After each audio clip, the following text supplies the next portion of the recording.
ಕರಗ ಮಹೋತ್ಸವದ ಪ್ರಯುಕ್ತ ದೇವಾಲಯದ ಒಳಗೆ ಹೊರಗೆ ಮತ್ತು ಬಾಗೇಪಲ್ಲಿ ಪಟ್ಟಣದ ಡಿವಿಜಿ ಮುಖ್ಯ ರಸ್ತೆಯಲ್ಲಿ ವಿದ್ಯುತ್ ದೀಪಾಲಂಕಾರ ಮಾಡಲಾಗಿತ್ತು.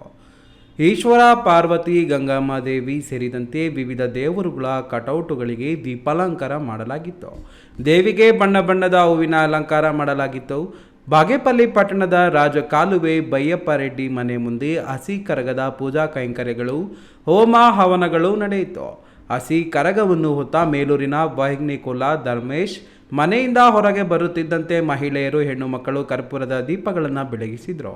ತಮ್ಮಟೆ ಕಲಾವಿದರು ತಮಟೆಗಳನ್ನು ಬಾರಿಸಿದ್ರು.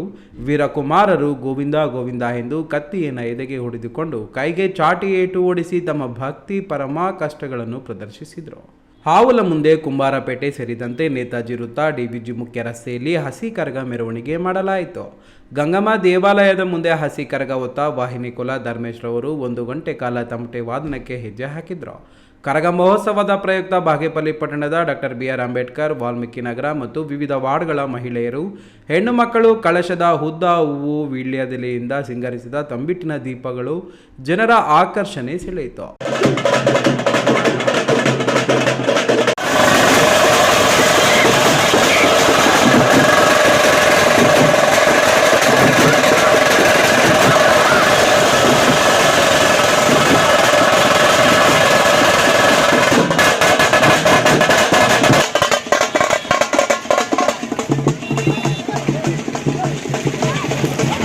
ಈ ವೇಳೆ ಕರಗ ಮಹೋತ್ಸವ ಸಮಿತಿಯ AG ಸುಧಾಕರ್, BR ನರಸಿಂಹನಾಯ್ಡು, ಮರಿಯಪ್ಪ, ಪೋತೆಪಲ್ಲಿ ಆದಿಮೂರ್ತಿ, ವಾಲ್ಮೀಕಿ ಅಶ್ವತ್ಥಪ್ಪ, ಚನ್ನರಾಯಪ್ಪ, ಸೂರ್ಯನಾರಾಯಣ ರೆಡ್ಡಿ ಮತ್ತಿತರರು ಇದ್ದರು. PS ರಾಜೇಶ್, ಈ ನ್ಯೂಸ್ TV, ಬಾಗೇಪಲ್ಲಿ.